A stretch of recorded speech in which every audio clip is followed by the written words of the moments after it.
Estamos gravando, inclusive. Boa noite, Fernando. Boa noite a todos. Boa noite, Mário. Boa noite, pessoal. Que honra estarmos juntos aqui, né? Mais um Café com Experiência. Opa, deixa eu só abrir minha câmera aqui. Aí.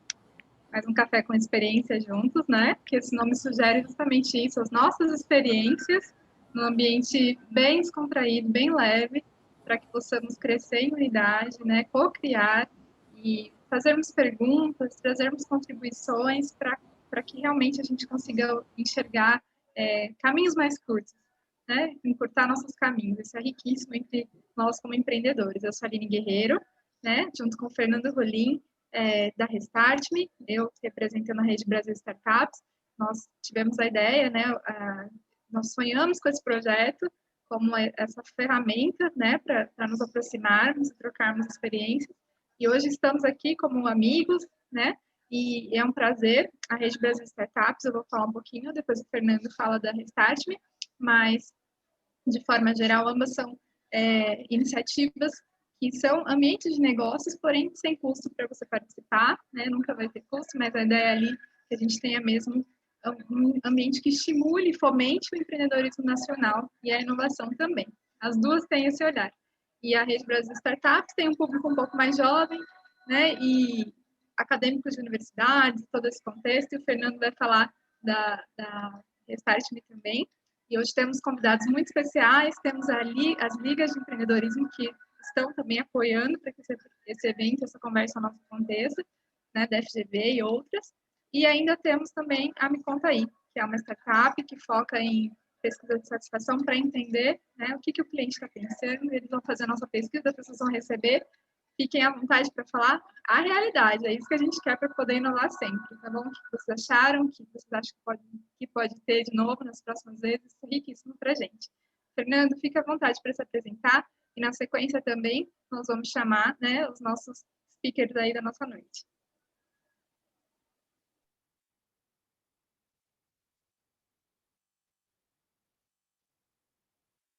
Está sem microfone, Fernando. Está mutado. Perdão. A gente fica tanto tempo com esse negócio aqui, a gente ainda não aprende, né? Obrigado, Aline. Eu estava agradecendo você aí. Esse realmente é um projeto que a gente sonhou, que a gente fazer essa integração geracional aí e que a gente possa trocar experiência, porque todo mundo tem aprendizados e tem experiências para trocar, né? Então, esse ambiente é um ambiente muito positivo, né? Que a gente quer promover cada vez mais. E a Restart Me, ela nasceu com o propósito de apoiar os profissionais e empreendedores experientes, né, a terem propósito, a garantirem uma longevidade, né, que todos nós vamos ter, né, esperamos, né, e a gente quer ser produtivo, a gente quer continuar fazendo negócios, a gente quer empreender e a gente quer aportar a nossa experiência, o nosso conhecimento das indústrias nas quais a gente trabalhou, nos mercados que a gente já batalhou, nos negócios que a gente já começou, né? Então, é isso que a gente faz. A gente também tem uma pegada de propósito, de investimentos de impacto, né? O Juliano, que não está aqui porque ele está 5 horas na frente, aí ele está lá na Espanha, e ele tem feito uma conexão muito forte com fundos e empresas que pretendem, que investem em projetos ESG, para a gente trazer essa pegada também aqui para o Restart. Então é isso, eu quero agradecer bastante o André, que é da Liga da FGV, de empreendedorismo, um jovem aí, ele tem cara de 15 anos, mas ele tem um pouquinho mais, ele vai contar um pouquinho. E o Luiz Pimentel, né, meu colega de faculdade, e que voltamos a nos encontrar aí nesse mundo do investimento anjo, do investimento no apoio às startups e aos negócios, principalmente tocados por empreendedores jovens, por gente que tem uma cabeça nova e que também precisa da nossa experiência e do nosso apoio. Então, muito bem-vindos, Luiz Pimentel, André Zapiro, e eu quero que vocês se apresentem aí, mas vamos lá, Aline, você que é a nossa mestre de cerimônias. Isso, por gentileza, vamos aí pela sequência. André, você pode se apresentar e fazer um breve pitch aí da sua startup, né, da sua empresa, e aí na sequência a gente também vai ouvir o posicionamento aí do nosso querido Luiz, e aí então fica à vontade para fazer sua explanação. Depois a gente vai conduzir com perguntas, com todo um momento aí, uma sequência, tá? Mas fica à vontade para se apresentar nesse primeiro momento. Perfeito. Bom, primeiro eu queria agradecer a oportunidade aí de poder compartilhar um pouco da minha história com vocês. Então, como o Fernando falou, meu nome é André, hoje eu estou na FGV, estou no último ano, tenho 20 anos, não 15, mas eu tá perto aí, mas tenho 20 anos e sou fundador da Baduk. Então, a Baduk basicamente é uma fintech de microcrédito hoje, a gente oferece capital produtivo para pequenos negócios, assim, resumidamente em uma frase. Então, como surgiu a ideia? Em 2019, eu estagiei em Israel, lá numa startup de energia solar, e aí eu sempre estava na dúvida quando entrei na faculdade, assim, de para onde eu vou, né? Vou para a empresa do meu pai, vou para uma empresa grande, multinacional, empresa pequena, startup, mercado financeiro, acho que você consegue ver vários caminhos, e acabou surgindo essa oportunidade de eu estagiar lá fora, então passei 2 meses fazendo meio que uma pesquisa de mercado de todos os países do mundo, qual a empresa deve expandir, por quê, e aí eu comecei a pegar um pouco da noção de trabalhar numa startup com um propósito e também, óbvio, alguma visão financeira. Então, uma startup que dá lucro, mas ao mesmo tempo tem propósito social, tem propósito de impacto e de transicionar o mundo para as energias limpas, por exemplo. Então, aí quando eu voltei para o Brasil, eu estava apaixonado por esse propósito, cheguei para o meu amigo, que estava na mesma sala que eu, e a gente falou, bom, vamos ter que achar, vamos empreender. Foi basicamente assim que começou. A gente falou, vamos empreender, vamos procurar os problemas do Brasil. E acho que, como vocês sabem, assim, o Brasil é um país que não faltam problemas, são problemas imensos, só que também o que não falta, na verdade, o que falta são soluções. Então, a gente acabou pesquisando, vendo muito o que tinha dentro do Brasil, como se fosse um país, entre aspas, de desbancarizados. Então, são pessoas, na época, quase 50 milhões de pessoas que não tinham nem acesso à conta bancária, muito menos crédito. Então, a gente começou com a ideia, a gente falou, bom, isso antes de lançar o C6, antes de lançar o PagBank, só para contextualizar. A gente começou a pesquisar, etc. A gente fez uma landing page bem simples no Wix, e a gente saiu disparando, né, para o pessoal, um indicou o outro. Em 2 semanas, a gente tinha quase 200 pessoas cadastradas para o nosso banco digital. A gente falou, caramba, por que será que as pessoas vieram para o nosso banco digital e nessas 3 semanas foi o lançamento de todos esses bancos, C6, etc. Todo mundo começou a lançar. Falei, o que vocês vieram fazendo um banco digital no site do Wix, sem domínio, quando tem todas as empresas lançando? E aí a gente começou a ver que era meio que um padrão que a gente, sem querer, assim, tinha escrito uma mini parte no site que a gente dava crédito para pequenos negócios. E aí, um atrás do outro, o Wix dá crédito para pequenos negócios, crédito para pequenos negócios. E aí foi indo, a gente falou, caramba, a gente viu que o problema desses caras não era em si conta, porque essas grandes instituições, essas fintechs novas estavam solucionando esse problema. O problema deles era acesso a crédito para os negócios. Então, a gente acabou pivotando para a Baduk, que é hoje, que é o microcrédito para esses pequenos negócios. Segundo semestre de 2020, a gente entrou na G-Ventures, que é a aceleradora da FGV. Então, dentro de lá, a gente pegou essa ideia e tirou do papel, literalmente. Então, a gente pegou, entendeu melhor a persona, entendeu melhor o mercado, modelos de negócios, etc, etc. Toda a parte padrão de tirar uma startup da ideia para o MVP. Quando a gente tinha a ideia feita, tudo bonitinho, mais ou menos em outubro de 2019, a gente falou, tá tudo bonito no papel, o PowerPoint e o Excel aceitam tudo, vamos na prática. Então, a gente foi na Paulista, a gente não tinha muito dinheiro, era eu e meu sócio, a gente tinha dinheiro nessa mesada, assim, cada um pegou R$200 com os pais e foi lá na Paulista e falou, bom, a gente tem um modelo, vamos validar ele. Então, a gente chegou, pegou 2 empreendedores que vendiam pano na Paulista, emprestamos cada um R$200 para cada uma, elas dando sócios, e falamos, bom, vamos ver. Aí, só fazendo um parênteses, como que funciona o empréstimo. Então, de no máximo 30 dias, então é capital de giro bem rápido. Então, se o cliente consegue pagar em 15 dias, ele paga, mas o prazo é no máximo 30 dias. O foco mesmo é no giro desses pequenos negócios, é na tia da pipoca que compra o milho pré-pandemia na quarta, faz pipoca quinta, sexta, sábado e domingo e consegue já ter giro do estoque na segunda, por exemplo. Então, esse é o tipo de negócio que a gente foca, é nesse pequeno meio, assim. Então, a gente prestou para essas duas mulheres na Paulista, em menos de um mês elas triplicaram esse dinheiro, elas começaram a comprar mais pano, elas vendiam pano, compraram uma outra barraquinha, começaram a crescer, foram crescendo. Mais ou menos em fevereiro, elas compraram um concorrente que tinha uma lojinha online. Então, elas foram crescendo, dobrando todo mês com o nosso capital giro. A gente meio que virou o capital giro delas, elas não precisavam mais se preocupar. Até pouco tempo atrás, elas pegavam dinheiro com a agiota, com família, não tinham dinheiro. E a gente proporcionou esse crescimento para elas. Então, uma começou a indicar a outra. A gente trabalha bastante com esse sentido do microcrédito de indicação. A gente não faz empréstimo em grupo, mas a gente trabalha com o conceito de pressão social, né? Então, uma pessoa indica a outra e elas ficam atreladas para o limite. Então, se eu indiquei a pessoa, vamos supor, só a pessoa A, eu indiquei a pessoa B. Se a pessoa B não pagar, trava o meu limite. Mas se a pessoa B pagar, eu ganho um bônus no meu limite. Então, as pessoas são meio que incentivadas nesse sentido. Então, a gente acabou passando as duas mulheres em outubro e a gente chegou em fevereiro fazendo quase 40 empréstimos do mês. Isso totalmente assim, no MVP, validando. E a gente falou, bom, precisamos fazer alguma coisa. Assim, não dá para a gente ficar nesse sentido de validação, ver até onde vai, porque a gente viu que a demanda é muito grande, demanda por dia é muito grande, só que a gente tem que estruturar melhor esse negócio.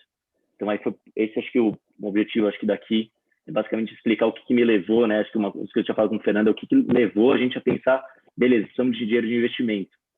Então, a gente começou a validar o negócio. Em novembro, a gente foi para o Web Summit em Lisboa, apresentar lá. Conhecendo muita gente, começou a rodar. E a gente viu que fazia sentido a gente levantar dinheiro por dois motivos principais. Assim. O primeiro é profissionalizar o que a gente fazia na raça, eu e meu amigo, pelo WhatsApp, no meu nome pessoal, e um indicava o outro, estava começando a crescer, então uma proporção muito maior do que seria, sabe, de carro confortável em estar. E o segundo é dinheiro para crescer, assim, literalmente, da onde vai surgir o dinheiro para a gente emprestar. Então, mais ou menos em maio de 2020, em 2020 veio a pandemia, né? Acho que todo mundo sabe, uma loucura, assim, mudou totalmente o jogo. Em maio de 2020, a gente fechou nossa primeira rodada de investimento. Aí eu já entro um pouco mais em detalhes nisso. A gente fechou nossa primeira rodada e com esse dinheiro a gente basicamente falou, tá, agora temos dinheiro, vamos estruturar a empresa, vamos profissionalizar. Então, a gente trouxe gente para o time, trouxe gente para programar, etc. Em agosto, a gente lançou nossa primeira plataforma, 100% online. Então, o cliente entrava na plataforma, fazia o cadastro, a aplicação e aí recebia o dinheiro. A gente foi crescendo. Em dezembro de 2020, agora, a gente fechou uma linha de crédito com uma asset aqui de São Paulo de 22 milhões de reais para emprestar, então com um propósito único de emprestar. E aí com esse dinheiro a gente também conseguiu toda a infraestrutura de back-office, então cobrança, negativação, gestão de carteira, etc. Então hoje a situação que a gente está para fechar nossa segunda rodada de investimentos, mas vai fechar provavelmente em abril. Então a gente recebeu mais ou menos no segundo semestre de 2020 5 mil pessoas na base, na lista de espera. A gente estava num time de 5 pessoas, então a gente não tinha muito como dar atenção para todos, a gente teve que fazer uma lista de espera. A gente acabou saindo na Folha de São Paulo, a gente saiu numa outra revista, na Finsider, chama, é uma revista, uma fintech. E aí acabou vindo muita gente, a gente fechou algumas parcerias e aí basicamente foi o motivo para a segunda rodada. A gente tinha muito dinheiro para emprestar dessa linha de crédito, a gente tinha uma demanda enorme de clientes vindo, ainda mais por causa da pandemia, piorou, então o número de MEI continua crescendo mais de 20% ano a ano, e ainda a pandemia forçou mais gente a ter que buscar negócio para subsistência. E a gente falou, bom, chegou a hora de a gente abrir a rodada para literalmente estruturar a empresa agora, então profissionalizar, trazer tecnologia para os processos. Então, investir em 3 partes principais, que é a tecnologia, é um público muito simples, então coisas às vezes que parecem triviais são complicadas para esse público, infelizmente, tem muita pouca educação financeira. Segundo, operação, e terceiro, crédito. Então, no nosso modelo, como a gente opera hoje, a gente faz empréstimos de R$200 a R$2.000, com prazo de 30 dias, e aí um conceito que a gente trouxe diferente é que a gente não cobra juros, a gente cobra uma taxa fixa. E aí como funciona? O cliente hoje tem uma dificuldade muito grande, a gente viu, principalmente esse cliente de baixa renda, de entender o que quer dizer 1%, 2%, 30% ao mês por 6 meses. O que quer dizer? Não tem ideia. Juros sobre juros, acumula, não sei, nunca sei quanto tem que pagar, e no final do mês, se eu paguei certo ou não, não sei, mas eu sei que mês que vem vai ser maior porque teve multa e juros que eu não tenho ideia. Então, inclusive, isso veio de um cliente nosso que falou, pô, por que vocês não cobram sempre um valor fixo em reais? E aí, com isso, eu sei quanto eu preciso pagar para vocês, eu consigo me organizar. Então, eu sei que eu preciso vender 5 camisetas para Baduk e aí o resto é meu. A gente cobra uma taxa fixa sempre de R$50, para os empréstimos de R$200 a R$2.000. Então, aí os clientes pagam todo mês e vai sendo recorrente conforme eles vão criando um histórico de crédito com a gente, o risco vai diminuindo e proporcionalmente a taxa diminui também até chegar a 2,5% no mês, que é os R$2.000. Eu tentei resumir bastante para não pegar muito tempo, mas fico à disposição aí. Muito legal, André, muito, muito bom. Muito obrigada pela sua explanação aí. A gente já quer ouvir mais sobre você. A gente está aqui para isso. Já estamos com caderninho e caneta aqui para poder anotar, né? E crescer bastante nesse tempo juntos. E também vamos chamar agora o Luiz.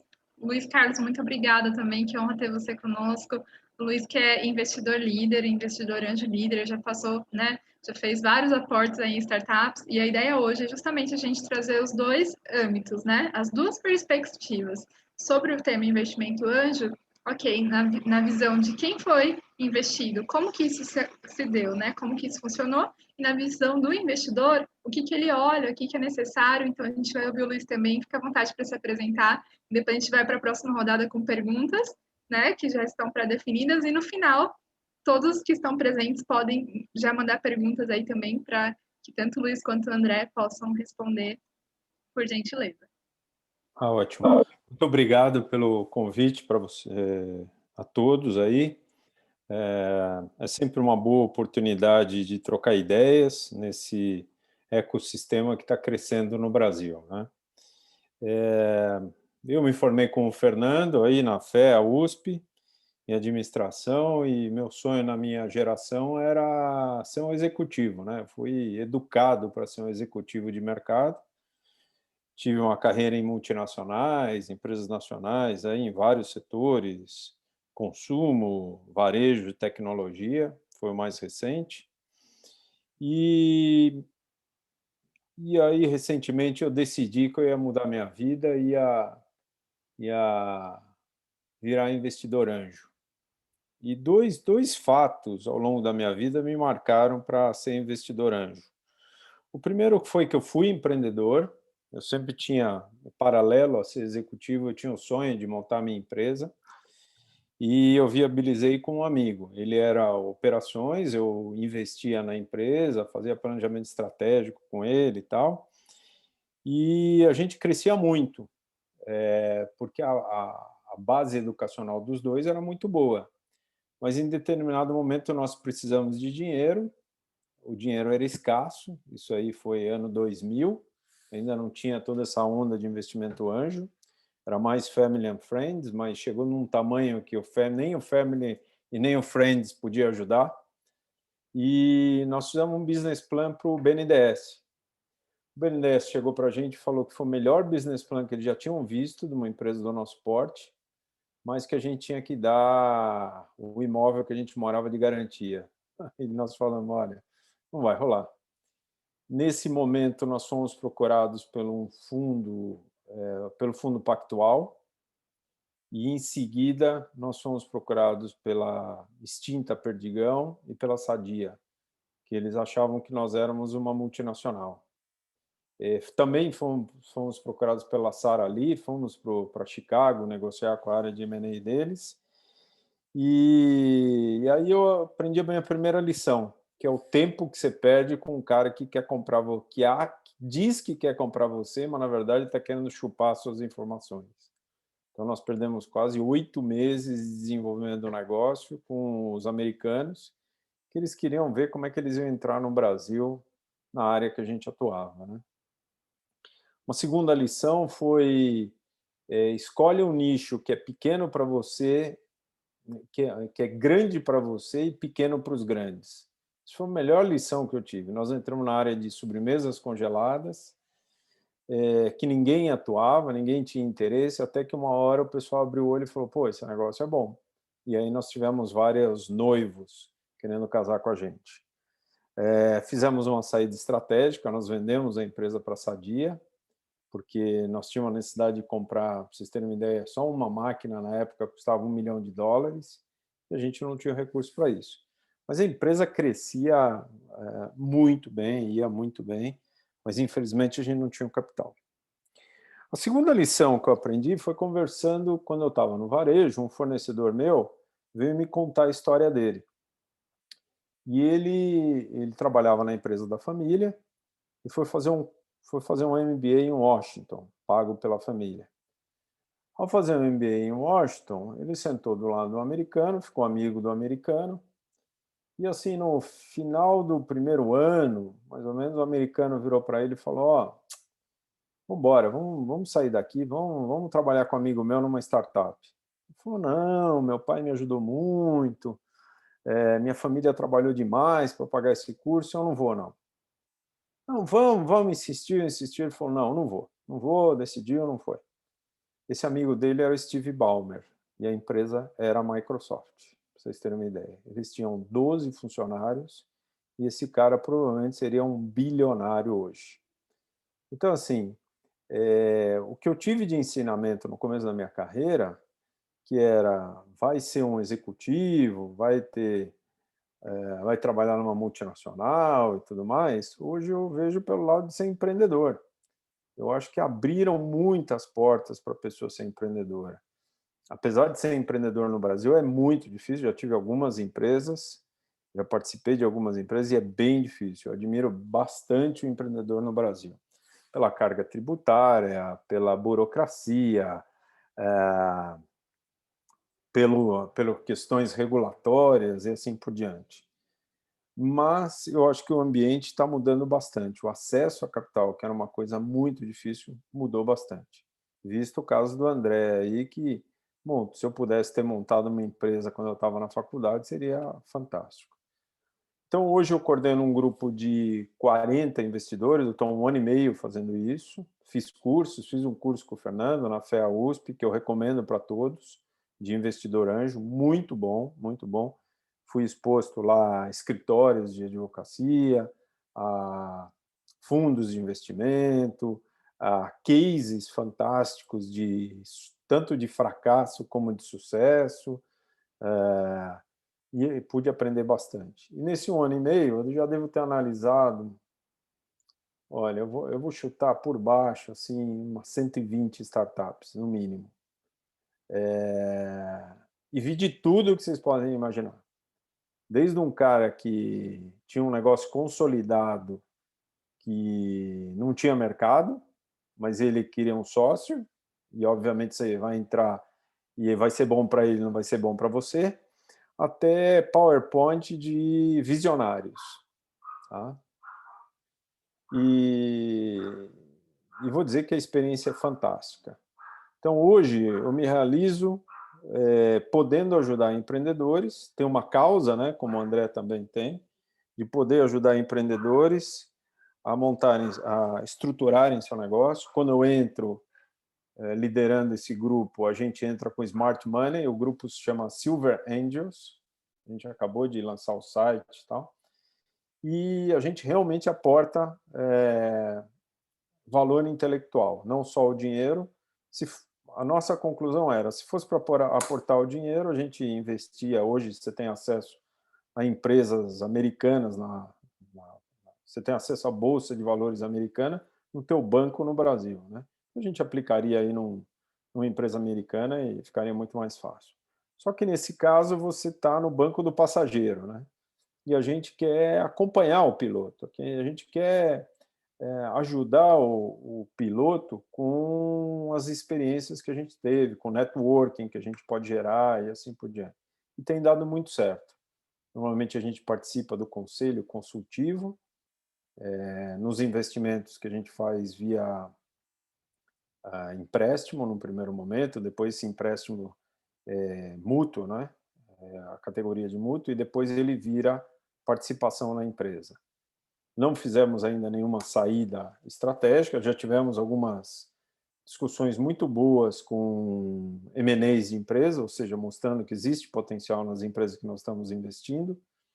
E eu recomendo para quem tem um tempo disponível fazer isso, porque você aprende demais, você está se reciclando o tempo todo, principalmente os silver hairs, né? E você está participando desse ecossistema.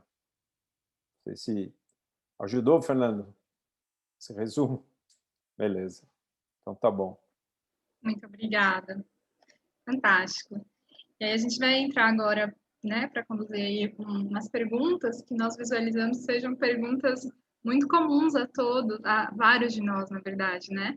Então, perguntas aí primeiro para o André, então a gente vai começar a priori com ele, e na sequência também vamos fazer perguntas para o Luiz, tá bom? Mas, ó, lembrando, a gente estava conversando até isso antes de começar aqui hoje, né, o evento. É uma interação. A gente está tendo tanto bombardeio de eventos, né, nessa pandemia, porque é uma maneira que a gente encontrou de se aproximar, de poder continuar conversando, se conectando, ganhando conhecimento em unidade e tudo isso. Mas se você quiser interagir, a qualquer momento, abre o microfone, é uma coisa leve e um bate-papo entre nós, legal? Então, combinado nosso, não guarda a pergunta para depois. Se você se sentir mais confortável, também fica no chat, tá? Mas no final a gente também vai ter um momento específico para perguntas. Mas se tiver algo muito assim que você fala, nossa, na hora eu preciso saber isso aqui, estamos abertos. Então aí, André, pegando aqui as primeiras perguntas, fala pra gente quando que você percebeu que ia precisar de recursos para o seu projeto, quando você sentiu que, de fato, assim, já não dava mais para ser com capital próprio, você ia precisar, né, de algum apoio externo. Eu acho que assim, o foco principal, assim, que quando a gente percebeu que falou, caramba, a gente precisa de dinheiro externo, para a gente no começo foi muito fácil porque a gente nunca teve dinheiro, assim, a gente sempre foi universitário, então, assim, chegou o ponto que a gente estava fazendo Family and Friends, só que estava subindo muito, assim, estava girando, todo mês estava dobrando a base de investir, porque um indicava outro, que indicava outro, que indicava a tia da pipoca, que indicava a tia do milho, sei lá, e aí ia fazendo muita gente, e estava ficando um negócio muito grande para eu e meu sócio conseguir tocar, assim, estava muito difícil, porque era totalmente na raça, então a gente tinha meio com fóruns, a gente tinha um site no Wix muito arcaico, e basicamente era o dinheiro que a gente estava para falar assim, beleza, a gente tem que sair desse primeiro MVP para um estágio beta, que seja um estágio alfa até, de falar, ok, a gente está saindo da ideia para o primeiro passo de uma empresa, assim, não é que o aporte seria o valor para uma empresa, para estruturar, etc., mas seria o dinheiro para dar aquela primeira gasolina para a empresa começar, sabe, a trilhar o caminho certo, assim, porque o norte a gente sempre teve, a gente falou, cara, queremos ser referência de microcrédito no Brasil, ponto. Só que do que a gente está hoje, do estágio que a gente estava lá, de estar brincando com a nossa mesada e depois pegando uma grana com a família e chegar na referência de microcrédito do Brasil, tinha um caminho muito longo. E no nosso estágio, a gente tinha dois problemas principais. O primeiro era dinheiro e o segundo era expertise. Assim, a gente nunca tinha trabalhado com crédito.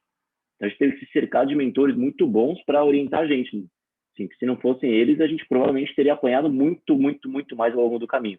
Então, quando só respondendo a pergunta mais diretamente, a gente percebeu que a gente precisaria de dinheiro quando a gente sentiu que não tinha mais como crescer, não tinha mais como seguir em frente se não fosse por esse dinheiro. Legal, obrigada. E aí, Fernando... Para complementar, eu quero fazer mais uma complementação de pergunta, porque você falou de dois dinheiros. Você falou do dinheiro que você precisa para operar o negócio e do dinheiro para financiar esse capital de giro. E você falou que já captou 22 milhões para isso. Isso não foi o dinheiro que entrou na sua empresa, né? Na sua startup. Não, Faz essa distinção para a gente aí desses dois dinheiros aí, né? Porque... Perfeito. Só deixando mais claro, então, assim, como a gente trabalha com crédito, a gente conversou com bastante investidor que via no sentido de aportar na empresa. Vamos supor, eu vou fazer um round de anjo, vamos supor, um investimento anjo. Se eu pegasse parte desse dinheiro de anjo e emprestasse, o risco seria dobrado, porque teria o risco da empresa e o risco do meu cliente ainda. Então, acaba afastando muito investidor anjo, assim, isso a gente acabou percebendo. Então, a gente acabou separando o dinheiro. A gente tem o dinheiro para emprestar e tem o dinheiro para usar na empresa, para pagar salário, Google, etc. Então, esses 22 milhões são só para emprestar. É literalmente o dinheiro para sair emprestando e crescendo, e o dinheiro que antes era tudo misturado com Family and Friends, a gente separou. Então, esses 22 milhões são de linha de crédito e o dinheiro que a gente levantou na rodada são para a empresa. Ótimo, perfeito. Ok, muito bom, muito bom. E quantos? Você já vai fazer para o Luiz, não, né? não. Fica à vontade.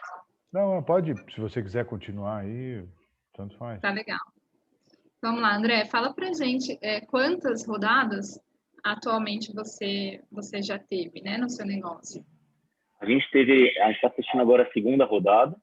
Então, a primeira que a gente teve, eu vi até uma pergunta aqui no chat, a gente teve a aceleradora WOW.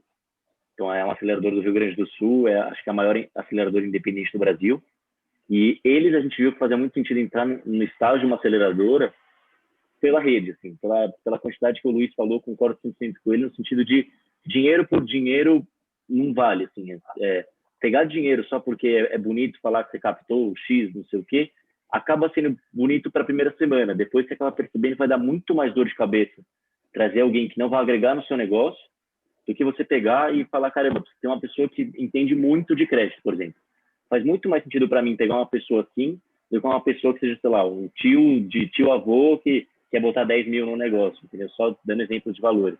Então, assim, a questão é que, a gente está fechando agora a segunda rodada, a primeira foi com o acelerador e a segunda está sendo com investidores anjos profissionais, assim, no sentido de smart money, que é dinheiro que agrega. Isso foi o conceito, assim, o único filtro que teve, claro, assim, a gente teve alguns outros filtros, mas o filtro principal é, vai agregar no negócio? Vai. Então, aí depois a gente vê quanto que você tem interesse em aportar.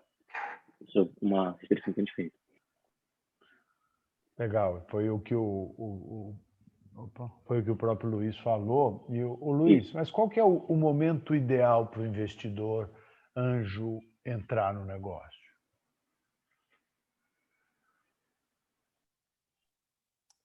Fernando, varia de investidor anjo para investidor anjo.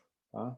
Então, a primeira coisa, e você fez o curso comigo, eles te falam para você ter muito claro qual é a tua tese de investimento. Né?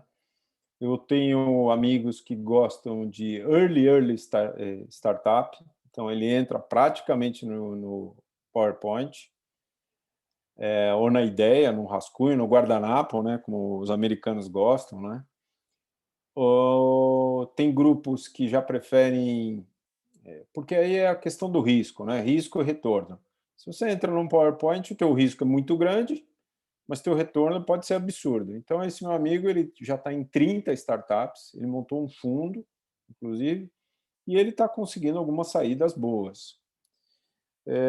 A rede que eu coordeno, por exemplo, ela prefere já ter que a startup tem alguns clientes, que o modelo já esteja aprovado e que a gente entre aí para ajudar a organizar a empresa, a ajudar no networking, enfim, aportar valor, né? E quanto maior está a startup, menor é o teu risco, porém menor é o teu ganho. Então, é uma decisão que você tem que fazer.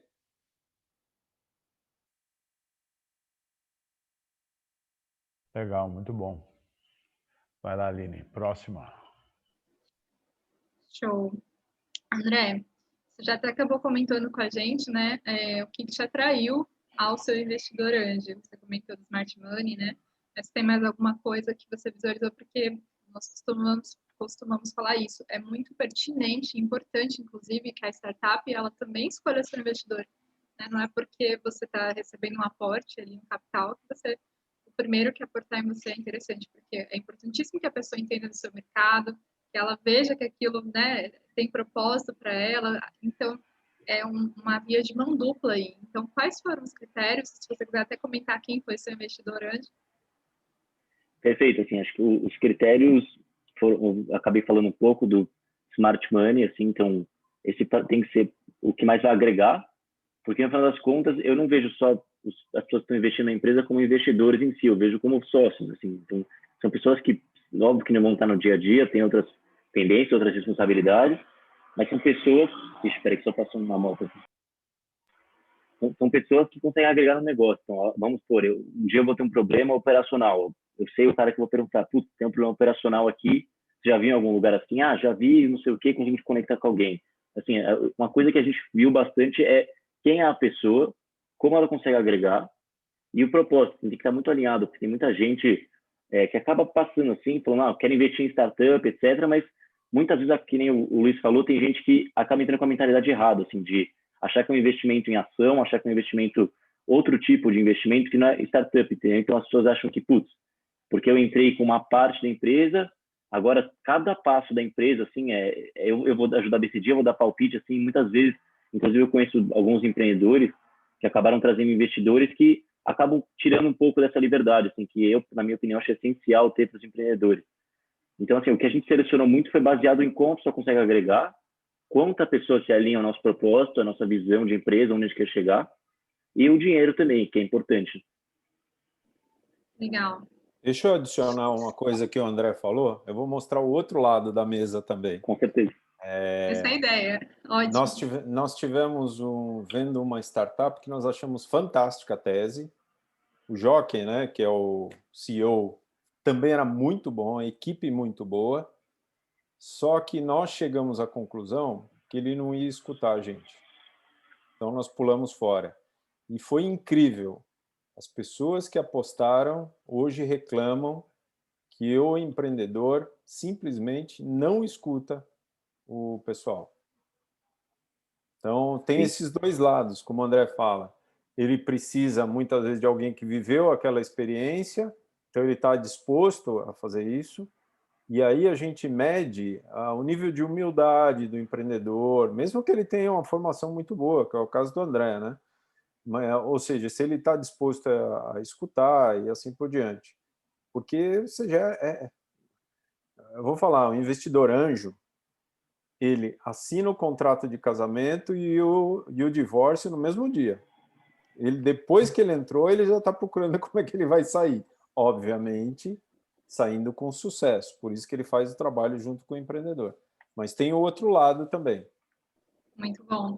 E é muito claro isso, né? Muitas vezes começa-se a empreender em alguns perfis de empreendedores, visualizando que não vão ter que dar resposta para ninguém, que não precisam ouvir mais ninguém, eu quero ter o meu negócio para fazer o que eu quiser. E peraí, todos os stakeholders precisam ser ouvidos, e é muito incrível quando a gente para pensar na grandeza disso. É aí que eu preciso ter humildade, é aí que eu preciso servir quem está em volta de mim, é incrível. E então, Luiz, é fato que uma das coisas principais assim que o investidor anjo procura é investir na pessoa, né? E muitas vezes soft skills, né? Nem as hard skills, né? Aline, isso eu diria que é fundamental, porque muitas vezes a tese muda, o mercado muda. Eu vou te dar um exemplo. A gente investiu aí numa empresa de food tech que a gente não esperava que o mercado fosse mudar tanto com a pandemia. Era uma dark kitchen e de uma hora eles faziam hambúrgueres, de uma hora para outra todo mundo começou a fazer hambúrguer na garagem para sobreviver. E aí nós tivemos que dar uma guinada de 360 de 180 no modelo deles, né? 360 volta para o mesmo lugar. 180, e eles foram muito receptivos à nossa ajuda. No nosso grupo a gente tem um especialista forte em food service que está ajudando muito a empresa. Por exemplo, eu devo dedicar metade do meu tempo para fazer estratégia de go-to-market das startups que eu estou. Eu brinco que eu sou um dos maiores vendedores das startups. Estou sempre fazendo conexão, apresentando, e seja na área de TI, seja na área de vendas e assim por diante. E você tem que saber teu espaço também, né? Porque senão você começa a incomodar. É um acordo, sabe? Aquele negócio de saber dançar junto com o empreendedor. Você não pode avançar demais, porque senão um dia ele vai chegar, eu fiz o que você mandou e deu errado. E aí? E, ao mesmo tempo, você não pode ficar passivo, porque senão você não está ajudando a startup. Então, esse bom senso você vai criando com o tempo e com as personalidades, né? Tem que ter uma química aí. Continuando aí nesse negócio, na sua fala, Luiz, você falou que a tese é uma coisa importante, né? O investidor anjo tem uma tese, né? Você podia até falar um pouquinho mais disso, mas eu quero saber quais são os outros critérios que o investidor anjo usa para investir numa startup. Quais são os critérios? O que ele olha? Porque muitas vezes é um PowerPoint, muitas vezes é um jockey aí, que você mencionou, tal, mas quais são os critérios, né? Os filtros que tem que passar para poder receber esse investimento? Olha, então, assim, a tese é fundamental. Vou dar um exemplo para vocês. Tem um rapaz aí que está na quarta apresentação para a gente. A A gente fala para ele, cara, o teu modelo não para de pé, ele vai lá, volta. E a gente mostrou para ele que o mercado era muito pequeno, que é o TAM, né? Total Addressable Market, e depois o funil desse mercado, né? E ele com uma ideia fantástica, mas com um público de 120 mil pessoas. E a gente falou, cara, se você atingir as métricas de online de 0,5%, não vai dar nada essa tua empresa. Então ele tá reestudando a empresa. Outra característica que eu falei do empreendedor, e a gente tem que tomar cuidado, eu aprendi também lá no curso, é interessante, viu? Você fala assim, vou pegar um empreendedor que foi executivo de empresa, tal. Esse não é um cara fácil, porque muitas vezes ele testou com o dinheiro dos outros, não era o dinheiro dele, tinha uma baita de uma estrutura por trás e não quer arregaçar a manga, quer montar uma estrutura maior do que uma startup pode ter, e a conversa é difícil. Outra situação que você tem que tomar cuidado é quão bom ele é de planejamento. Muitas vezes ele tem uma boa ideia, ele sabe executar, mas ele não tem visão, sabe, de planejamento. Então, ele não sabe fazer um planejamento financeiro por competência. Às vezes, nós pegamos um cara que não tinha noção, mas ele foi humilde e falou, ajuda a gente. A gente botou um CFO do Pátria para ajudar ele. Nem precisava, né, obviamente, mas a gente ensinou para ele a importância dele ter a empresa dele gerenciada por competência, porque ele ia saber realmente qual é o lucro que ele estava lucro ou prejuízo que ele ia ter real por mês e como ele ia planejar a empresa a longo do prazo. É muito comum a gente ver duas coisas. As startups se planejam, trabalham pelo fluxo de caixa, e aí é um desastre quando chega dezembro, que o cara tem que pagar 13º, ele se afunda, queima todo o caixa. E a outra coisa é precificação. Como ele vem nesse intuito de pegar o mercado inteiro, ele não sabe precificar. Então ele joga o preço dele muito baixo e muitas vezes um serviço fantástico. Então você começa a filtrar a startup por esses fatores. Outra coisa, muitas vezes é um cara de startup que tem um CTO muito bom e os modelos que a gente pega, a gente quer escalabilidade vem através de software, né? E ele não quer dar participação para o CTO na empresa. Então, como é que você segura esse CTO bom? Ainda mais no mercado aquecido de desenvolvedores, né? Então, tem essa visão de longo prazo, essa visão por cima, assim, de enxergar a floresta e não só a árvore. A gente não quer, obviamente, que o cara seja 100% pronto, mas que ele demonstre em determinadas situações que ele tem potencial para se desenvolver nessas coisas. Outra coisa que conta para a gente muito é um CEO que estuda. Eu tenho uma investida nossa que nós conseguimos agora a entrada da Redpoint, que é uma boutique super importante aí de investimento, né? E o pessoal da Redpoint dizendo, olha, esse empreendedor é fantástico porque ele leu todos os livros que a gente recomendou. Então, ele, por exemplo, ele descobriu um livro que é Como lidar com o board da sua startup. Então, o que você precisa ter no board que vai complementar as suas lacunas? E com isso você vai se tornar um CEO melhor. Então, tem esses fatores que contam, viu? Se o produto foi bem testado, se existe uma máquina de vendas já acontecendo. Muitas vezes você tem uma ideia, ele teve uma ideia, testou com alguns clientes e teve um caso de uma outra que eu analisei agora. A gente gosta bastante de indústria 4.0, que é um nicho ainda, né? Pouca gente está investindo em indústria 4.0. Falaram muito em fintech, health tech, edutech, mas indústria 4.0 acho que nós somos um dos pioneiros a investir aí. E está indo muito bem. E com isso veio uma outra. Só que o dispêndio de hardware que ele teria que fazer para escalar o modelo dele, as despesas iam subir conjuntamente com as receitas. Então, não daria o ganho de escala que nós gostaríamos aí no período do investimento.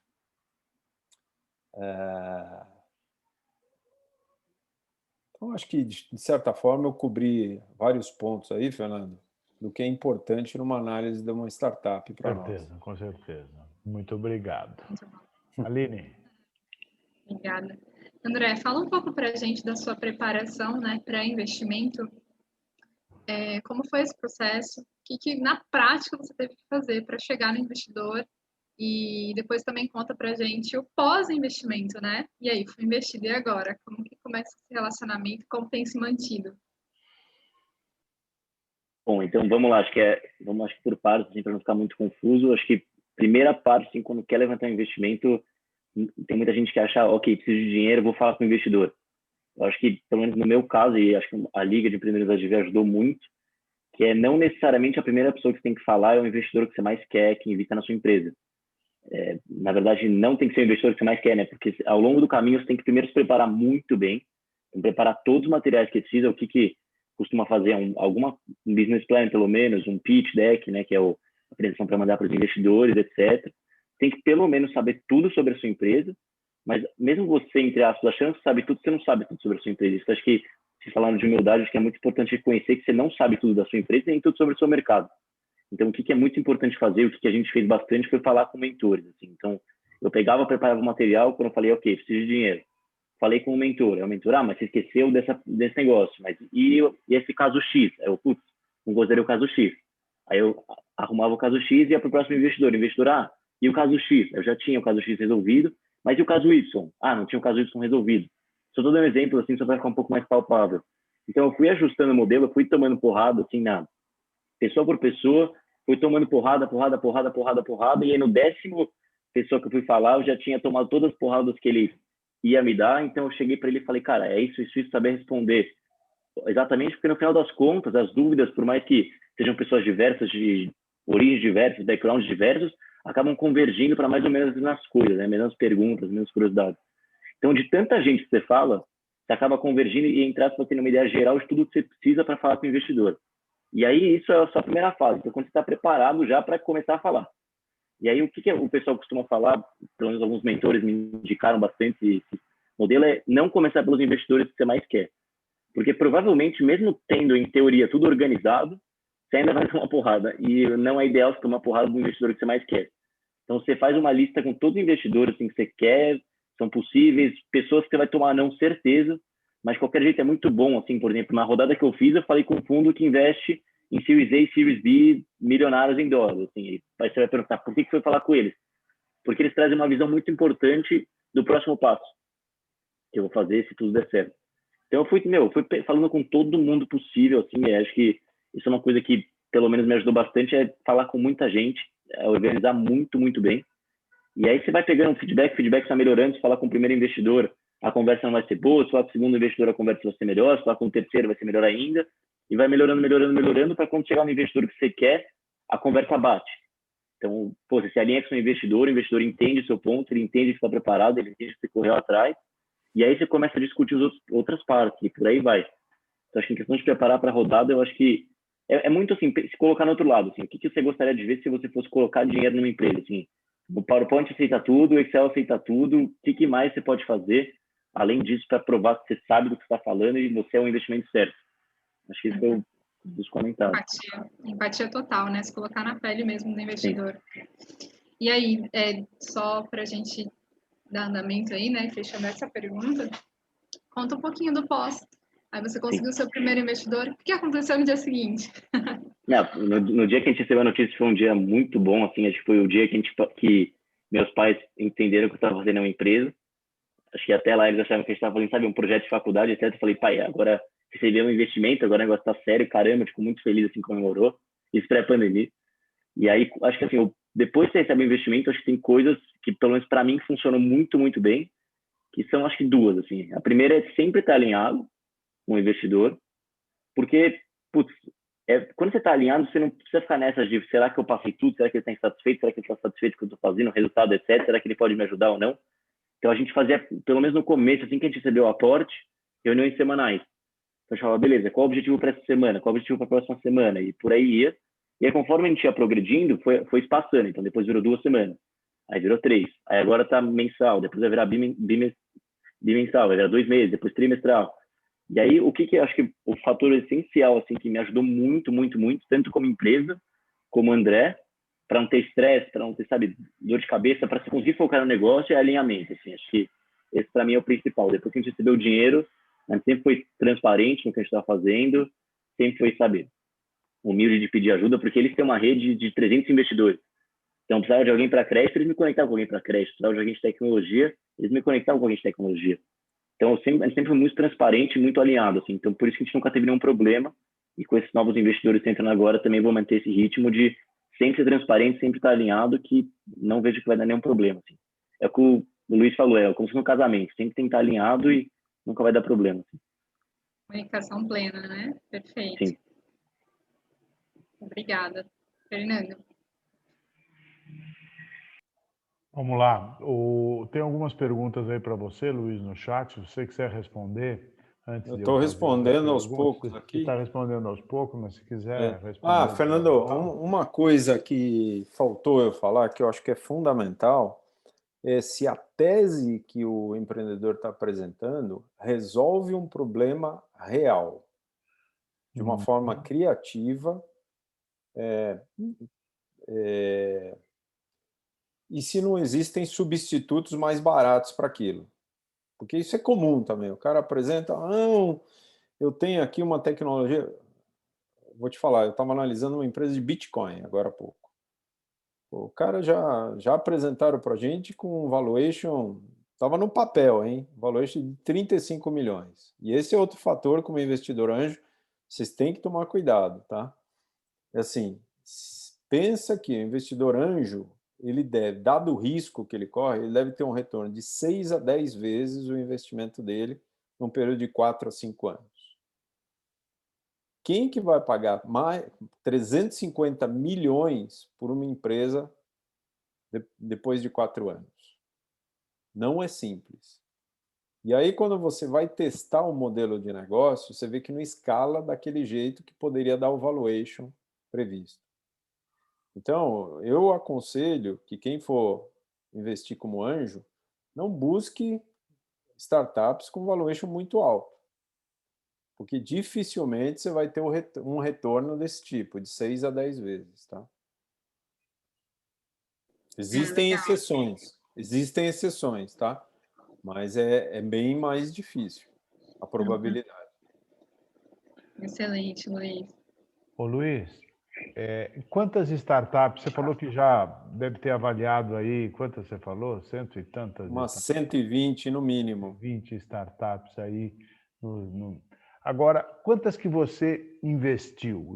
E a pergunta não é especulativa de números, mas eu quero saber quais são as lições que você aprendeu, né? Você já falou de algumas delas, mas como é que essa prática desse investimento, esses liderados que você tem aí, que tem o Silver aí,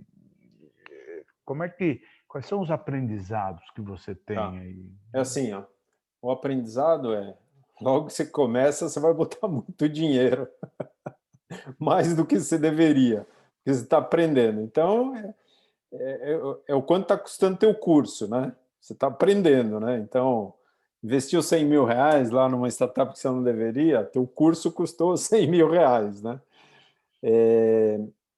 Mas a gente trabalha em tickets médios que variam por investidor de 25 a 50. Eu não recomendo que seja menos que 25, porque se multiplicar, vamos dizer que ele invista 10 mil reais, que diferença vai fazer para ele 4 anos depois ter 100 mil reais, entendeu? Então precisa ter um... Mas eu tenho uma startup que eu investi 50 mil dólares.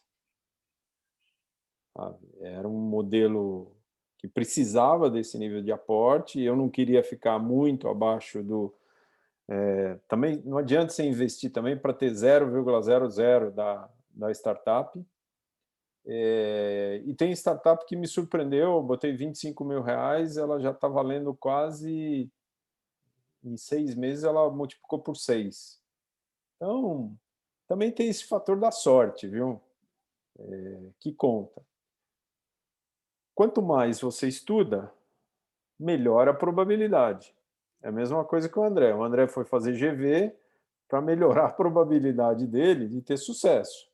Ele poderia ter feito uma faculdade não tão primeira linha, poderia ser um super empreendedor. Mas se ele vai para uma faculdade de primeira linha, ele tem um networking lá fantástico, de pessoas de mais alto nível, filhos de empresário, aumenta toda a probabilidade. Então, é questão de probabilidade. Essa é a minha pergunta que eu ia fazer em seguida, então vou aproveitar agora, porque eu te perguntei da prática, né? Na prática ali, nessa vivência, quais foram as lições aprendidas? Você falou do valor do Peraí. ticket. Outra lição que me ajudou a fazer minha tese. Eu evito investir em B2C. Por quê? B2C é um queimador de investimento em marketing. Então, assim, é bolso fundo. Você precisa ter uma solução tão fantástica para gerar uma cadeia de um puxar o outro. Eu prefiro B2B. Tá? B2B, você tem que, o teu desafio é montar um excelente go-to-market, excelente funil de vendas, estratégia, assim por diante. Tá? Também dá para você ter estratégia de montar em algum cavalo que te puxa, né? Então, por exemplo, eu tenho um amigo que investiu naquela Manipula-E, não sei se já ouviram falar, mas é um marketplace de farmácias de manipulação. E a startup não ganhava nada, ganhava 10 mil reais por mês. Ele teve excelente sacada de ir lá oferecer para a Raia Drogasil. Montou num cavalo fantástico. A empresa já está valendo muito mais do que quando ele entrou. Tá? Mas foi a perspicácia dele como anjo. Tá? Então, Fernando. E aí, e agora eu quero, do lado da academia, né? Você fez junto o curso, como você já mencionou aí, lá na USP e tal. E qual foi o aprendizado da academia também? Porque você tem o prático, né, que você falou, da experiência, do pragmatismo, mas e da academia? Qual foi o aprendizado aí Olha, antes da academia, o que me valeu muito para lidar com startup foi ter sido empreendedor. Então, eu já sentei na cadeira do André, já cheguei em situações de não ter dinheiro para pagar 13º no final do ano, já tive que me virar nos 30 para fazer. A academia, primeiro, eu fui participar do FEA Angels, então já me deu uma porta de entrada de ter caras como você aí para poder discutir estratégia de negócios, modelos e assim por diante. Então, isso ajuda muito no network. Segundo, a formação. Você formado administrador, contribui muito para você investir numa startup. Você sabe analisar. Então, assim, eu tenho uma filha que o sonho dela começou como blogueira aos 18 anos e de moda. E ela queria ser jornalista. Eu olhei para ela e falei, olha, eu previ ali e falei, eu vou ter um problema futuro. Porque tem seu valor, sem dúvida alguma, a profissão, mas vai ser um caminho difícil, né? E cada vez mais, ainda mais com todo redes sociais e tudo mais. E aí eu disse para ela, ó, eu pago uma faculdade, se você fizer administração, eu pago uma faculdade de moda aonde você quiser no mundo. E aí ela topou meu desafio. Hoje eu pergunto para ela, e aí, você quer ser jornalista ou trabalhar em moda? Ela fala, de jeito nenhum. Infelizmente, a decisão tem que ser tomada muito cedo, né? Então fica difícil. E ela é uma típica empreendedora. Eu sinto, hoje ela é executiva de multinacional, está super bem, uma top multinacional, ela está na área de e-commerce, mas ela constantemente chega para mim e fala, vou largar tudo e vou montar uma startup. E ela fala assim, ó, eu tô naquele pedacinho, sempre vendo aquela mesma coisa, e não me dão acesso à empresa, a colocar minhas ideias e tudo mais. Então, Legal. Não sei se eu resumi aí o que você queria saber, Fernando. Tá bom, mas... tá ótimo, beleza. Acho que esse viés, Luiz, é muito importante, né? Independente da carreira que nós sigamos, ter o conhecimento de empreendedorismo é a base, a isso aí. indicação, né? Eu Para costumo, qualquer... eu costumo dizer que todo mundo devia fazer administração. Devia ser a Concordo. prioridade de todo mundo. Porque um Legal, médico vai virar um administrador no futuro, né? Qualquer um vai virar. com Então, certeza. Se esse não é o desafio. tivermos mais... Perfeito. Perdão de cortar, Luiz. Imagine. Se não tivermos mais perguntas aqui, nós vamos para o chat, tá bom? Para a gente poder interagir. Temos esses minutos finais para a gente poder aproveitar ao máximo e responder as perguntas que estão aqui. Quem quiser, a gente vai voltar aqui e no comecinho do chat e ver a primeira pergunta. Se você quiser abrir o microfone e fazer, fica à vontade, tá bom? Senão a gente lê. A primeira que nós temos aqui... Acho que o Ricardo quer fazer uma pergunta. O Ricardo Isso, Ricardo. Luiz, prazer em conhecê-lo. Hoje a gente tem uma discussão bastante grande no mercado, né, sobre gêneros. E eu venho estudado com alguns amigos bastante, algumas lideranças das startups, né, e aí a gente tem entendido, por vários estudos, da própria... Saiu recentemente um estudo bem grande sobre mulheres líderes e co-líderes de startups, e mundialmente a gente tem visto isso. Na sua visão, hoje, quais são as startups que você, né, quanto investidor e com a sua experiência, vê que tem mais probabilidade de chegarem em seu 8º ano e crescerem? Esquece a visão de unicórnio, mas sim negócios replicáveis, escaláveis, inclusive para fora do mercado brasileiro, né, ou latino-americano. Liderada 100% por homens, liderada 100% por mulheres, ou serem lideradas entre homens e mulheres, uma composição assim de co-founders. Dessas 3 linhas, o que você vê, ou das suas experiências que você já teve, que realmente tem mais possibilidade de serem replicadas, escaladas, até se tornarem negócios bem grandes? Olha, Ricardo, a experiência que eu tenho é que a diversidade conta muito, tá? Demais. Muitas vezes a startup tem só homem, mas coloca no board lá mulheres que ajudam muito. Tá? Então, essa composição de pensamentos, ideias, é o que ajuda muito o CEO, a equipe da startup. Tá? Então, eu sou favorável à diversidade. Excelente. Respondeu a pergunta, Ricardo? Sim, respondeu. Só rapidinho aqui. Você, como investidor, e acho que isso aqui vai servir para todo mundo, acho que o André também pode até responder isso também, como vocês veem, e veja bem, não que a gente conhece, somente nós que passamos pelo corporativo, como vocês veem, você, André, e você, Luiz, a estrutura de governança para as startups realmente se tornarem scale-ups e crescerem, né, de uma maneira bastante significativa. Veja bem, a estrutura, não aquilo que a gente conhece de governança dentro de uma grande corporação. São coisas bastante distintas. Isso para uma startup e isso para uma Petrobras ou uma Gerdau da vida. São coisas distintas. Como vocês dois veem essa questão? André, quer falar? Acho que é legal você falar primeiro. Perfeito. Assim, na minha opinião, eu acho que o que mais agrega para a empresa crescer, e isso é um erro que muita gente comete no começo, inclusive eu, é chamar gente muito parecida com você de tudo, assim, de opinião, de, sabe, padrão social, de opinião política, que seja, pessoas iguais para fazer empresa.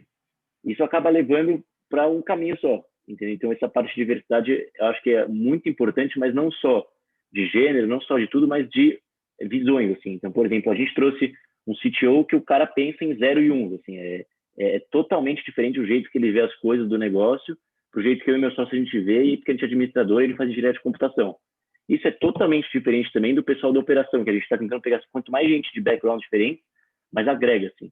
Mas na questão de como eu vejo escalar uma empresa, assim, saindo do, beleza, captar uma primeira rodada, estamos girando um pouquinho, quanto que a gente precisa fazer para chegar lá em cima, assim, eu acho que o mais importante é você escolher as primeiras 10 pessoas da empresa. Isso acho que eu li assim num livro que as primeiras pessoas que tem que escolher têm que ser muito estratégicas, se não vier primeiro, vem depois, mas escolher o C-level, assim, não de fazer burocracias, nada, é escolher pessoas que vão ser responsáveis por fazer acontecer cada área. Então, no meu caso, o que eu vejo, pelo menos assim, bem por cima, é operação, crédito, tecnologia e produto. Preciso de 4 pessoas muito boas e muito capazes, que sejam complementares, para fazer acontecer. E eu vejo que, assim, a partir do momento que eu tiver condições e para trazer gente muito boa, não só financeira, mas gente que se alinhe com o meu objetivo, e fale, caramba, eu consigo, sim, eu consigo confiar na pessoa e na capacidade da pessoa de falar, caramba, essa pessoa vai me fazer, eu falo assim, eu quero chegar na Lua, ela me constrói um foguete, entendeu? Assim, acho que muita gente esse é um erro que eu cometi no começo, que é você às vezes ficar muito, vamos fazer desse jeito, vamos fazer desse jeito. Não, se você traz pessoas boas para o time, você fala onde você quer chegar e eles te fazem chegar lá, entendeu? Então, acho que o passo mais importante é trazer gente muito capaz, com áreas estratégicas, assim, que você consiga confiar e a pessoa seja capaz o suficiente de fazer acontecer. Acho que, e aí, no geral, não sei se responde a pergunta, mas a minha visão, assim. Eu concordo 100% com o que o André falou, e eu ia adicionar que a preocupação do C-Level aí é ter uma cultura. Porque governança não é aquele negócio do pessoal que fiscaliza, entra dentro da regra, tal. Tem um bom exemplo, se vocês lerem o livro da Netflix, da cultura da Netflix. Netflix foi uma empresa que ela se reinventou a cada 5 anos ou menos. E hoje ela bate numa Disney, bate numa Apple, sabe? De uma forma fantástica. Eles criaram uma cultura de feedback constante. Qualquer pessoa pode dar feedback para qualquer pessoa. Eles têm o que eles chamam de nível de talento, e isso não pode baixar. E eles criaram um senso de propriedade nos funcionários, em todo mundo, que fez com que eles baixassem as regras internas, os controles. Então, eles quebraram uma série de paradigmas lá que fizeram a governança da empresa. Para vocês terem uma ideia, lá eles fiscalizam muito pouco o quanto o funcionário gasta num almoço com o cliente. Eles checam uma vez por trimestre, tá? Para dizer também não fugir muito. Mas o bom senso que gera a empresa é impressionante. E com isso se estimula um ambiente de inovação. E uma empresa que pode se reinventar rapidamente, muito mais rápido do que os concorrentes. Sim, esse livro mudou a minha percepção de como gerir uma empresa. Assim, acho que eles não têm data de férias, eles não têm limite para gastar e ainda assim gasta menos do que a média do mercado. Outra coisa, não dão bônus. Não é bônus, ele dá o salário cheio. Ele pega o bônus e junta no salário e dá para você. Então, assim, ele foge a todas as regras que eu conhecia. Muito legal. Aí o Renato Avó fez uma pergunta aqui, a da Luciana já foi respondida, né? Em qual aceleradora você está? Foi a UOL, que você mencionou. E aí a pergunta do Renato, se ele quiser fazer também, fica à vontade. Então a gente pode ler. Ok, ele pergunta qual o acordo feito com o fundo que banca os 22 milhões de linhas de crédito? André? Eu não, infelizmente não posso entrar muito em detalhes assim no como funciona, o que a gente assinou, mas foi um acordo assim que foi muito bom para a gente e muito bom para eles, porque foi o que eu tinha falado, a gente trouxe eles olhando no longo prazo, assim, eles entraram com a visão de fazer acontecer junto com a gente. Acho que infelizmente não posso entrar muito mais em detalhes. Tá ótimo. E aí avançando, a gente tem existe alguma fórmula, uma metodologia que pode ser aplicada na empresa para identificar se o momento atual é o ideal para a busca de um investimento anjo? A pergunta do Silmar. E aí, vocês mencionaram isso ao longo, né, da conversa, mas se quiserem complementar, tanto o André quanto o Luiz. Acho que foi bastante falado também, né, durante... Fiquem à vontade. André, você quer pontuar? Eu acho que pelo menos no nosso caso, assim, o que a gente viu, acho que na segunda rodada, acho que foi mais claro ainda, que era literalmente a gente não tinha capacidade para entregar tudo que a gente poderia entregar. Assim, vamos por, sabe, você tem que alcançar um lugar lá em cima, só que você não tem a escada. Então, assim, acho que o que a gente precisava a gente tinha muito cliente, a gente tem bastante recursos para emprestar, a gente tinha estrutura interna para entregar.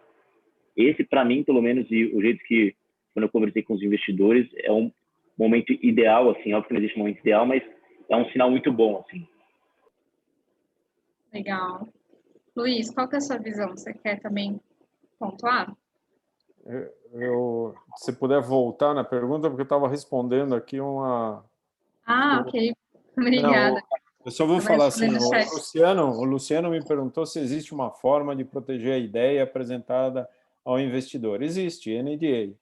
Assina um NDA e óbvio que isso não dá toda a garantia, mas esse é o procedimento de mercado.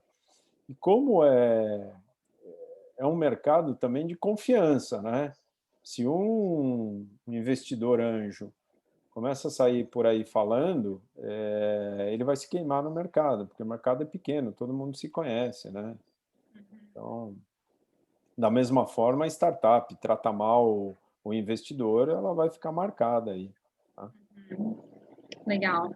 Então, só voltando à pergunta, existe alguma fórmula ou alguma metodologia que pode ser aplicada na empresa para identificar se o momento atual é o ideal para a busca de um investidor anjo? Olha, existe a regra de projeção de queima de caixa.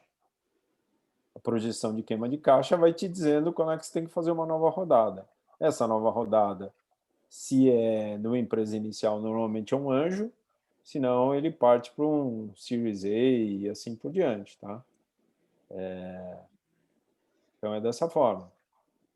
Uhum. Aí entra naquilo que vocês mencionaram, né? Na importância do planejamento aí. Legal. Exato. E aí, a Luciana pergunta para o Luiz, Luiz, eu participo de uma startup de energia. A nossa maior dificuldade é que para desenvolver nossa máquina precisamos de investimento. Mas para startup que não tem um MVP, para mostrar como conseguir recursos quando ainda não o tem. Então, aí a minha sugestão para a Luciana é que ela procure alguém que trabalhou no mercado de energia, como investidor anjo. Porque ele tem a capacidade de ter o conhecimento do potencial da solução. Aí fica mais fácil entender e ele vai convencer outras pessoas a trazer. Legal. Ou até como mentor, né? Assim, não Isso. necessariamente precisa ser só investidor. Exato. Ótimo. Pessoal, se ficar alguma dúvida das perguntas que forem lidas, quiserem abrir o microfone para perguntar, fiquem à vontade, tá? Ou interagir aqui. A gente só está avançando para poder ter todas as respostas, né? Para ninguém ficar sem resposta. Para o Luiz, as startups de tecnologia são os negócios mais em evidência na atualidade, mas como é a visão dos investidores anjos sobre os negócios mais tradicionais, como distribuição e comércio? É uma pergunta do Newton. Olha, a gente analisa todo dia, como a gente, no nosso grupo, nós temos um viés lá de gente de vendas, marketing, varejo. A gente analisa muito o negócio, assim, que tecnologias aplicadas a esse setor que dão vantagem competitiva para as empresas.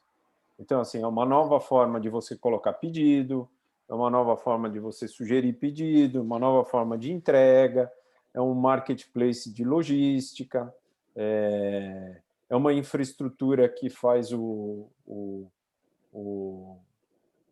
físico, não, que junta o digital com o físico. Eu vou dar um exemplo. Tem uma startup que montou um projeto que você une as tuas demandas do físico com o digital. Porque qual é o desafio de vamos pegar um varejo. Ele cria uma área de online. Isso é um desafio super antigo. O online começa a botar pedido. E aí o estoque é o mesmo. Você divide o estoque. Como é que você faz? Você reserva o estoque para o digital e o físico? Como é que você interage as duas coisas?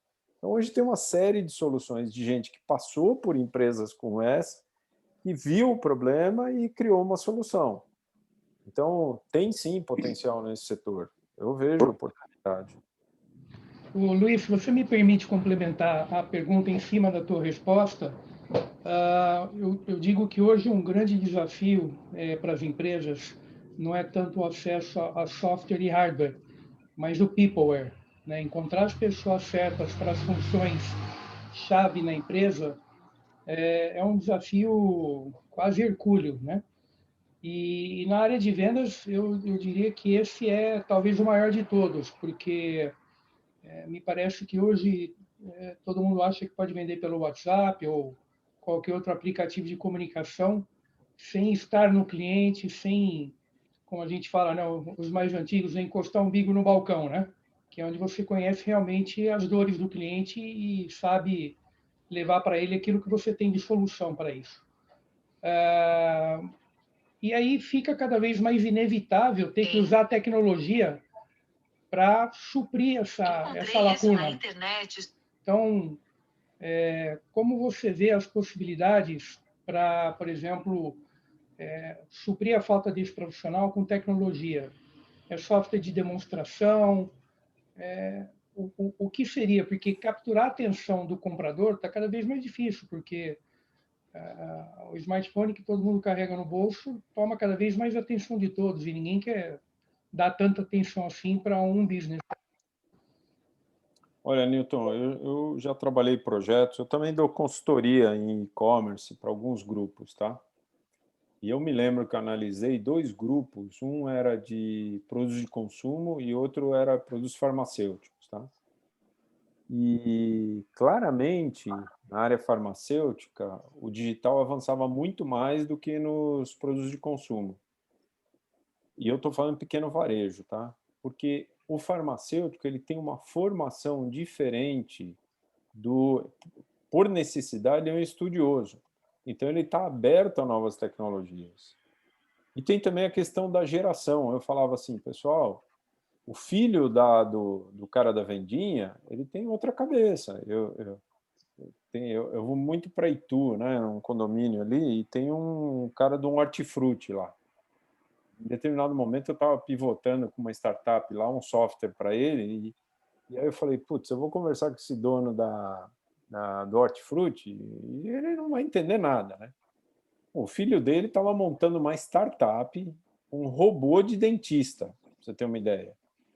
Então, totalmente aberto a ver tecnologia. Então, assim, é a mudança de geração. Eu vou falar para vocês, eu me lembro, eu trabalhei o primeiro projeto do Pão de Açúcar de online, tá? Foi no ano 2000. E eu falava para a família, na época dona do Pão de Açúcar, eu falava, olha, a venda vai mudar completamente a hora que mudar a geração de consumidor, que está sendo criado em cima do computador. E realmente mudou sensivelmente. Assim como está mudando para o compra via celular, pela geração que está sendo educada em cima de celular. É uma geração que não quer ler e-mail. E está certo, porque é um absurdo. E-mail é coisa do passado. Então, assim, live sales, que é o que acontece na China, vai multiplicar muito no Brasil. Uhum. Legal. Live commerce. Para a gente poder conversar, nos finalizaríamos às 8h30. Mas se vocês quiserem continuar uns 5 minutinhos a mais, para a gente tentar responder mais algumas perguntas, eu vou pedir, por gentileza, se possível, para à medida em que fizermos perguntas para o André, se o Luiz puder respondendo algumas no chat, e aí também o contrário, né? À medida em que estivermos fazendo perguntas para o Luiz, o André responder algumas, tá? Estamos aqui na sequência, na pergunta do Mário, mas se vocês quiserem começar de baixo para cima, enfim, para a gente poder responder mais algumas só. E é uma pena, né? Porque a conversa é tão gostosa, a gente quer tentar seguir um pouquinho essa questão da pontualidade, é importante. Então, temos aqui do Mário, ele comenta, né? Estamos num momento que o mercado já visualizou que os aplicativos, mercados digitais, são a luz do novo mercado. Porém, os investidores aportam em projetos visionários, entre aspas, após ter passado por todos os processos e ideias necessários, desde financeiro a de experiências, ou seja, já em andamento, produzindo. quais os critérios que deverão ser apresentados ao investidor?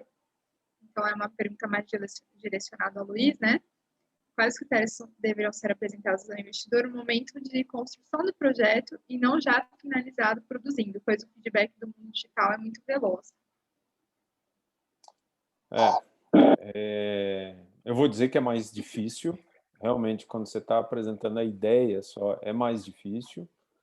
Você tem que procurar um investidor que está acostumado com isso, ou seja, que está mais propenso ao risco, como eu citei exemplos.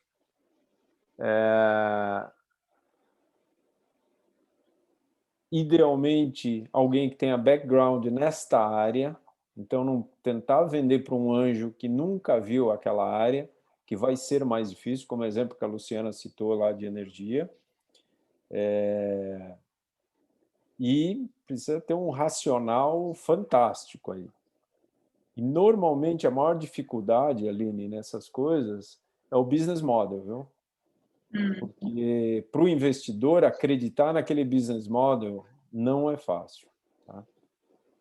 Quando você tem uma máquina de vendas acontecendo, é muito mais fácil projetar. Você faz quase regra de 3, né? Ele conseguiu tantos clientes com tanto de faturamento, se ele aumentar, então você constrói junto com o empreendedor. Quando o empreendedor vem com os argumentos dizendo, olha, esse mercado é desse tamanho, eu vou conquistar isso, tal, tem um check-in de realidade pesado para fazer. Né?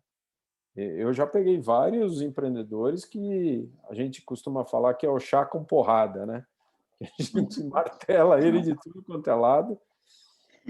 Com educação, isso é importante também, né? Você tratar o empreendedor com educação, sabe, com respeito, mas raciocinar junto com o empreendedor, né? Abrir a planilha e trabalhar com ele nisso aí. Legal. E aí, uma observação tão importante, né? Quem já viu quando era mais nova, eu já ouvia muito disso, né? Colegas falando, tem uma oportunidade para o meu filho, nem que seja de vendedor, algo assim, só para ele começar. E a profissão vendedor sempre foi muito subestimada, assim, né? Digamos que ninguém começou os estudos falando, eu quero ser vendedor. Mas o quão fundamental é dominar essa técnica, essa arte de entender como vender, como negociar. Chega lá na frente, você fala, caramba, né? Perfeito. Ali com o investidor, você fala, puxa, devia ter me atentado mais a isso. Então, vamos aproveitar ao máximo esse conhecimento. E aí, Luiz, uma pergunta do Rafael. Em conversa mais informal com um amigo investidor anjo, fui pontuado de que os investidores nacionais não têm por hábito ingressar em modelos de negócio que ainda não geram receita. Eu deveria buscar explorar PET para investidores apenas quando a empresa estiver faturando. Você concorda com essa visão dos investidores nacionais? Não concordo, porque o investidor gosta de empresa no papel. Como eu disse, é o risco. Ele toma um risco maior, mas ele vai ter um retorno maior. Ele vai investir R$200 mil, vai ter 30% da empresa no primeiro momento.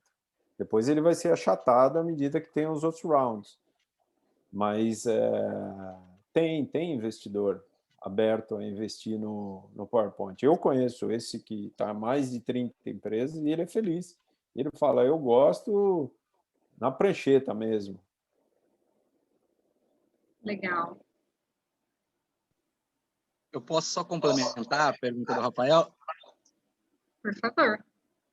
Eu também faço parte da OPET, tá? Sou cofundador junto com ele, Luiz. Acho que ele não foi muito explícito na questão dele. Na verdade, a dúvida qual que é? Não é no PowerPoint ainda. Já é nosso modelo de negócio, ele é um pouco mais complexo. Ele é uma coisa nova, é um ecossistema completo para um segmento X, que é o segmento PET. Então, nós atingimos desde o marketing do segmento PET até a venda, delivery de produtos. Então, é como se fosse hoje, tá, no mundo normal, um Booking, iFood, Trivago, Mercado Livre, Magazine Luiza, Magalu, Facebook, TikTok, Instagram, tudo numa plataforma só de um segmento único, que é o segmento PET. Isso a gente já está rodando, já está funcionando. porém, a parte de vendas, né, a parte de integração comercial, a parte de vender para essas empresas, não está startada. Tem algumas empresas já dentro do aplicativo, porém não está startada. A gente não tem equipe de vendas. A nossa venda ela é totalmente online. O cliente entra, ele já adquire por ali, então não tem esse time de vendas. Então a gente não gera volume de venda ainda para saber quanto que é a prospecção nossa de futuro. Assim, Silvio, eu já analisei alguns modelos que vieram com... Eu não conheço, tá? Eu não posso falar da sua empresa, que eu posso falar da minha experiência analisando pitches aí, planos de negócio. Eu me lembro de uma empresa que chegou e falou, olha, eu vou fazer isso, eu vou ter vídeo, eu vou ter isso, eu vou ter chat e tal, tal. E aí eu fui falando, cara, você quer ser uma Netflix, você quer ser um Facebook, você quer ser uma Amazon, não dá para você abraçar tudo. E é do empreendedor, eu já fui empreendedor. Num determinado momento você quer fazer tudo. Uma das maiores lições como empreendedor, e eu vou te falar, em determinado momento lá no meu negócio que eu vendi, eu tinha uma loja que ia bem e meu braço indústria começou a se desenvolver. Eu cheguei para o meu sócio e falei, vamos fechar a loja. Ele falou, não, vamos vender. Eu falei, não tem para quem vender. Fecha, porque nós não temos tempo. Foi a melhor decisão que nós tomamos. Nós botamos foco naquilo que a gente acreditava mais. Talvez vocês precisam fazer escolhas. Tá? E, num primeiro momento, dói no estômago fazer escolha, mas se você fizer a escolha certa, você começa a crescer numa velocidade absurda, que nem você vai acreditar. Sim, entendi, Luiz. Muito bom. Tem uma pergunta para o André aqui. Quais os primeiros passos, André, para colocar a ideia no papel? Quais os primeiros passos, posteriormente, para tirá-la do papel? Se você puder comentar um pouquinho, pessoal. Eu acho que, assim, a parte principal de tirar uma ideia do papel é ver se você está resolvendo um problema mesmo, assim. Acho que fica até clichê falar, todo mundo fala nesse sentido, mas tem muita gente que acha que... Na verdade, acho que a melhor explicação que eu já vi, assim, tem dois tipos de problema, né? Tem um problema que você resolve com uma vitamina e tem um problema que você resolve com um remédio.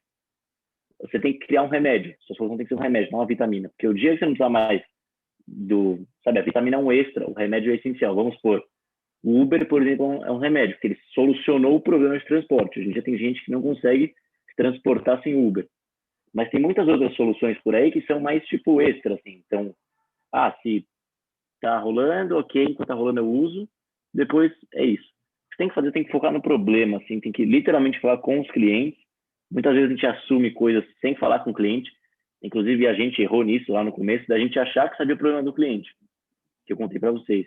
Não é, você tem que falar com o cliente, entender o problema dele e ver como você pode solucionar.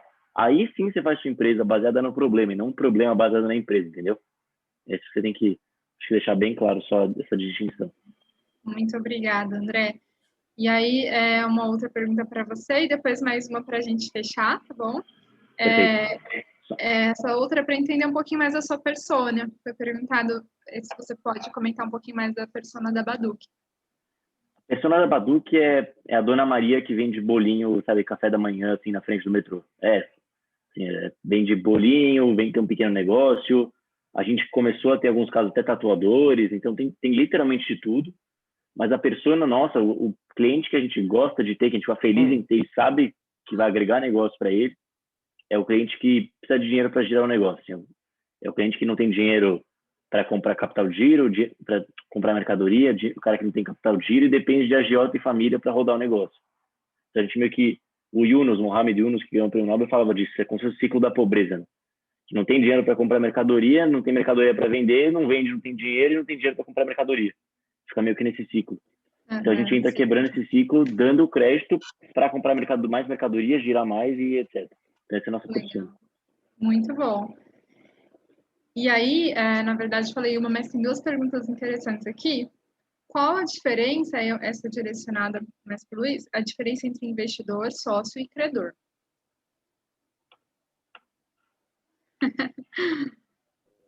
A diferença é assim, se a empresa falir, você vai levar seus bens junto.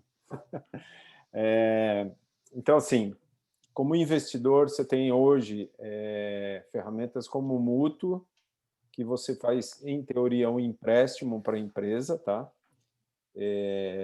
Mas sempre o investidor fala, então eu vou emprestar, se ele falir, eu vou pegar o dinheiro. Esquece. Se não der certo, você perdeu, faz parte do risco, não existe isso no mercado brasileiro. Tá? Sócio é você ter ações, e o outro Credor. Então, Investidor, sócio e credor. Sócio investidor é você entrar com dinheiro e comprar ações, né? Então, uma das startups que eu entrei era um modelo, eles já estavam abertos nos Estados Unidos, e nós entramos lá e não tem como. Nos Estados Unidos você tem que entrar como sócio. Depende do acordo que você faz com a startup. Tem startups que, para crescer, eles pedem dinheiro emprestado e remuneram o investidor. Então, você vira um credor. Tá? Mas o modelo mais comum é você entrar com mútuo, que não, em teoria, se acontece alguma coisa errada, não fere o patrimônio pessoal, não compromete o patrimônio pessoal do investidor e satisfaz a startup com dinheiro para ela poder crescer. Legal. O contrato de mútuo é uma ótima opção, né? É. E aí, agora sim, a última perguntinha. Quais os 3 maiores equívocos que as pessoas que pretendem ser investidores anjos cometem mais comumente? A pergunta do Ricardo. Tá. A primeira que eu acho é excesso de entusiasmo. Então, assim, por isso que é bom nunca você avaliar sozinho uma startup. No nosso grupo, nós temos 4 diretores, cada um recebe, a gente brinca que são os garimpadores, né? Então, eles garimpam as startups, analisam e ele tem que levar para os outros 3 olharem, tá? Que é a primeira peneira. E lá a gente faz uma série de perguntas, e são pessoas bem complementares. Então, tem um que é logística, o outro é CFO, o outro é comercial, o outro é TI, e com isso você tem complementariedade nas análises. Muitas vezes a gente busca alguém até de fora para ajudar a gente nas análises, tá? Dependendo da complexidade. Então, não se entusiasmar e avaliar com outras pessoas. Segundo, não botar dinheiro demais. Então, esse excesso de entusiasmo pode te levar a botar dinheiro demais e você comprometer teu dinheiro pessoal, botar todo o dinheiro numa cesta só. E o terceiro, não botar dinheiro de menos. Você botar 10 mil reais não vai fazer diferença nenhuma na sua vida. Você vai ser mais um ali, você não vai ter presença. Por isso que o ideal é você estar num grupo de anjos, que juntos têm o mesmo tipo de pensamento, como são essas 40 pessoas. Eu tive reunião essa semana, nós discutimos o estatuto. Para vocês terem uma ideia, a gente tem uma remuneração de longo prazo para a diretoria. Se a startup tiver sucesso, cada investidor vai dar 5% do lucro dele para a diretoria, para o trabalho que eu faço e os outros diretores fazem. Com isso, tem compromisso dos 2 lados. Eu me motivo a ir atrás de investimento para eles, e eles estão seguros que tem alguém com capacidade para analisar os negócios que eles estão entrando. Perfeito. Olha, gente, que rico que foi, que fantástico, né? Porque a gente poderia passar, assim, horas conversando ainda. Esse assunto não se esgota facilmente, tem sempre a aprender coisas novas. E aí agradecemos, assim, imensamente a presença de vocês, o tempo, né, precioso de vocês, Luiz, André, foi uma honra. Agradecemos também o tempo precioso e a presença de cada um aqui, porque essa troca de experiência que é importante, né? Todos nós temos algo para ensinar e algo para aprender continuamente. O ciclo não para, a inovação é constante, né? O de hoje não serve para amanhã e assim sucessivamente. Então a gente quer sempre manter esse vínculo. Se o Luiz quiser colocar os contatos dele aqui no chat, né, da empresa, Claro. e tudo mais.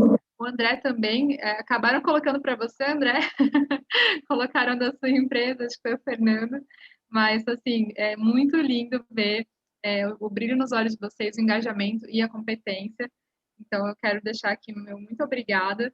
Também aos nossos parceiros, né, as ligas, que estiveram conosco aqui apoiando. Isso foi muito importante. E também quero agradecer muito ao Fernando. Fernando, fica à vontade para fazer as considerações finais também. E o André e o Luiz também, por sua vez. Eu quero que eles encerrem aí com as suas considerações, mas eu tenho que agradecer a toda a audiência e principalmente o Luiz Pimentel e o André, que disponibilizaram seu tempo aí, sua história, né? Esse case de sucesso aí que vocês estão construindo, né? Cada um do seu lado, né? Um como empreendedor, outro como investidor, e como que essa coisa é extremamente complementar, né? E a gente tem visto a pujança desse ecossistema de investimento em startups no Brasil. Então a gente quer fazer parte, a gente já faz parte disso e quero agradecer porque a gente acredita no empreendedorismo das pessoas mais sêniores, o empreendedorismo das pessoas mais jovens, e eu acho que é isso que vai ajudar a construir um Brasil melhor. Muito obrigado a vocês. E a palavra de final é de vocês dois. Só queria agradecer a todos mesmo, acho que vocês já me resumiram, assim, foi um prazer estar aqui, e se alguém tiver interesse em bater um papo depois, fico à disposição aí para me chamar nas redes sociais, e é isso, como você falou, vamos mudar o Brasil juntos. Que lindo. Foi muito bom.